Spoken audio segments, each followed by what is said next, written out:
सुंदरपुर गांव के बाहर एक बहुत पुराना जंगल था। गांव के लोग उस रास्ते से कम ही जाते थे, क्योंकि रात होते ही वहां से किसी औरत के रोने, मिट्टी खोदने और पायल बजने की आवाजें आती थी। जंगल के बीचों बीच प्याज का एक बड़ा खेत था।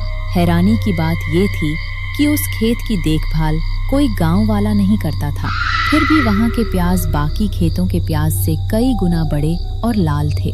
गांव में कहा जाता था कि उस खेत में एक चुड़ैल रहती है। वो हर अमावस की रात अपने हाथों से प्याज लगाती थी। मगर रामू, शंभू, हीरा और कल्लू इन बातों को केवल अफवाह मानते थे। एक दिन चारों लोग पास के कस्बे से काम करके गांव लौट रहे थे। धूप बहुत तेज थी, इसलिए उन्होंने जंगल के छोटे रास्ते से जाने का फैसला किया। इस रास्ते से हम आधे घंटे में गांव पहुंच जाएंगे। लोग बेकार में इस जंगल से डरते हैं। मैंने तो आज तक यहाँ कोई चुड़ैल नहीं देखी।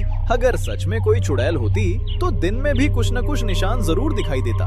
निशान तो सामने दिखाई दे रहा है। देखो, जंगल के बीच इतना बड़ा प्याज का खेत। यहाँ न कोई कुआं है, न कोई किसान रहता है। फिर भी सारे पौधे इतने हरे कैसे हैं? चारों खेत के पास पहुँचे। मिट्टी गीली थी, जैसे कुछ देर पहले ही उसमें पानी डाला गया हो। खेत में प्याज की तेज गंध फैली हुई थी। हीरा ने मिट्टी हटाकर एक प्याज निकाला।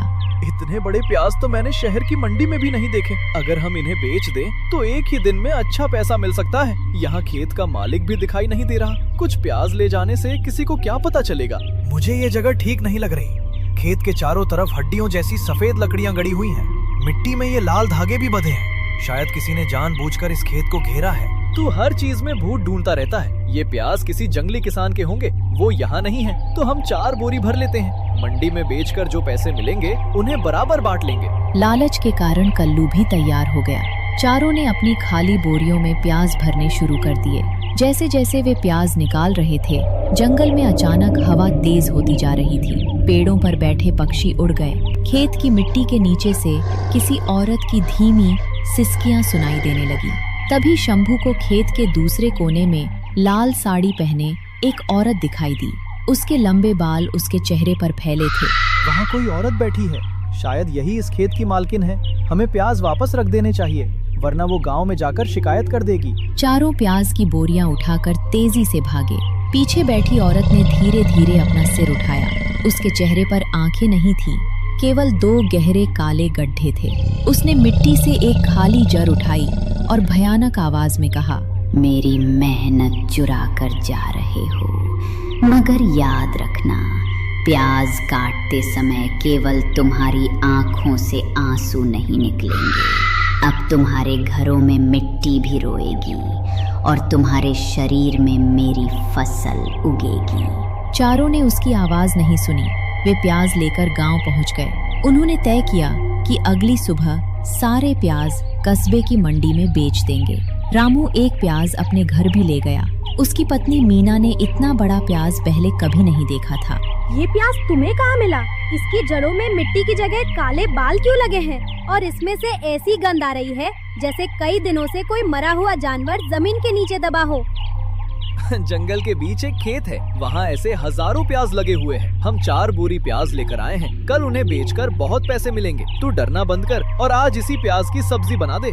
तुमने बिना पूछे किसी के खेत से प्याज चुरा लिए। गांव के बुजुर्ग उस जंगल में जाने से मना करते हैं। मेरी दादी कहती थी कि वहाँ पहले जमुना नाम की एक औरत प्याज की खेती करती थी। उसकी जमीन छीनने के लिए कुछ लालची लोगों ने उसे जिंदा मिट्टी में दबा दिया था।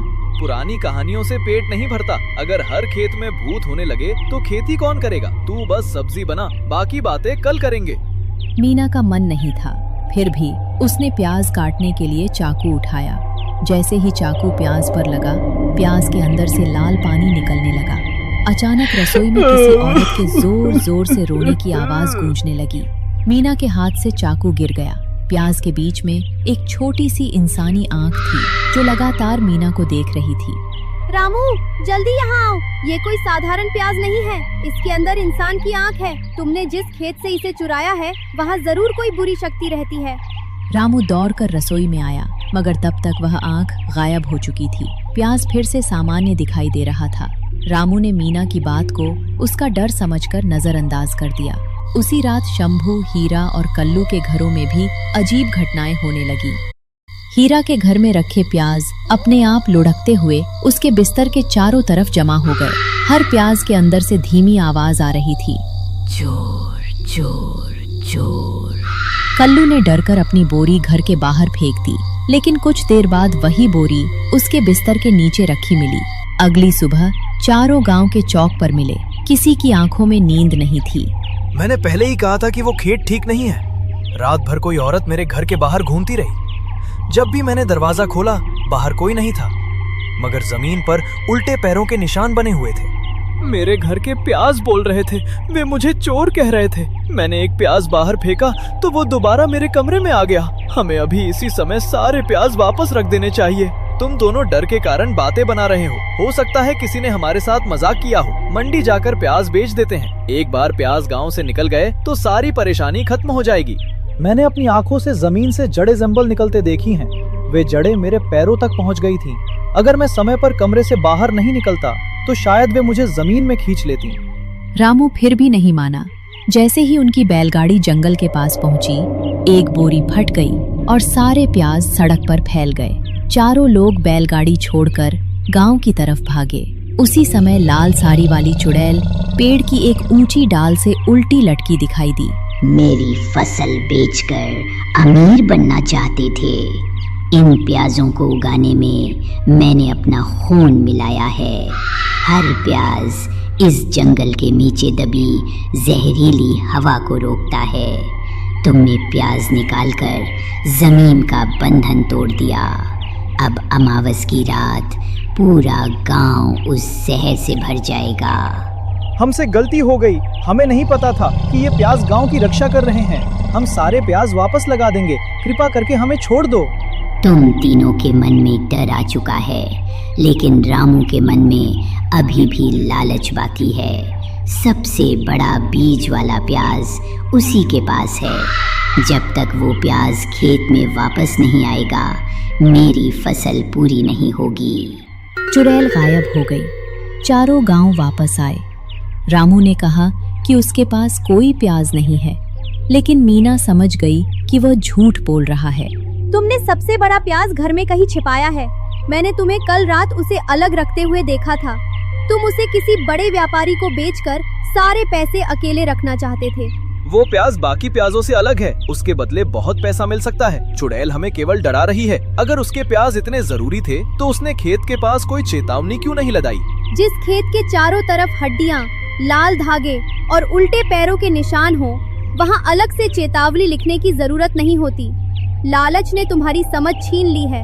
अगर आज गांव को कुछ हुआ तो उसकी जिम्मेदारी तुम्हारी होगी। उसी शाम गांव में प्याज जैसी तेज गंध फैलने लगी। कुओं का पानी लाल हो गया। रामू ने आखिरकार अपने घर की छत में छिपाया हुआ बड़ा प्याज निकाला। वो प्याज अब पहले से भी बड़ा हो चुका था। उसकी धड़कन किसी दिल की तरह सुनाई दे रही थी। चारों लोग और मीना प्याज की बोरियां लेकर जंगल की तरफ चले। खेत के पास पहुंचकर उन्होंने देखा कि निकाले गए प्याजों की जगह गहरे गड्ढे बन गए थे। चुड़ैल खेत के बीच खड़ी थी। प्याज वापस जमीन में लगा दो, जल्दी करो। मैं अपनी गलती मानता हूँ। मैंने प्याज बेचने के लिए नहीं, बल्कि जल्दी अमीर बनने के लालच में चुराए थे। गांव को बचाने के लिए मुझे जो करना पड़ेगा मैं करूँगा। मैं वादा करता हूँ कि आज के बाद किसी की चीज बिना पूछे नहीं लूंगा। रामू की बात सुनते ही जड़ें ढीली पड़ गईं। शंभू और कल्लू ने उसे गड्ढे से बाहर खींच लिया। जैसे ही आखिरी प्याज जमीन में लगा, सब कुछ ठीक होने लगा। चुड़ैल का भयानक चेहरा धीरे धीरे शांत होने लगा। मैं जमुना हूँ। वर्षों पहले कुछ लालची लोगों ने मेरी जमीन छीनने के लिए मुझे इसी खेत में जिंदा दबा दिया था। मरने के बाद मेरी आत्मा इस जमीन से बंध गई। मुझे पता चला कि जंगल के नीचे जहरीली गैस जमा है। मैंने अपनी शक्ति से प्याज उगाकर उस गैस को जमीन के अंदर रोक दिया। तुम लोगों ने लालच में गांव की रक्षा करने वाली फसल उखाड़ दी थी। तुमने गांव को बचाया, फिर भी गांव वाले तुम्हें केवल एक डरावनी चुड़ैल समझते रहे। हम सबको तुम्हारी सच्चाई बताएंगे और इस खेत की रक्षा करेंगे। अगली सुबह गांव की हवा साफ हो चुकी थी। कुओं का पानी फिर से सामान्य था। गांव वाले फिर से हंसी खुशी रहने लगे।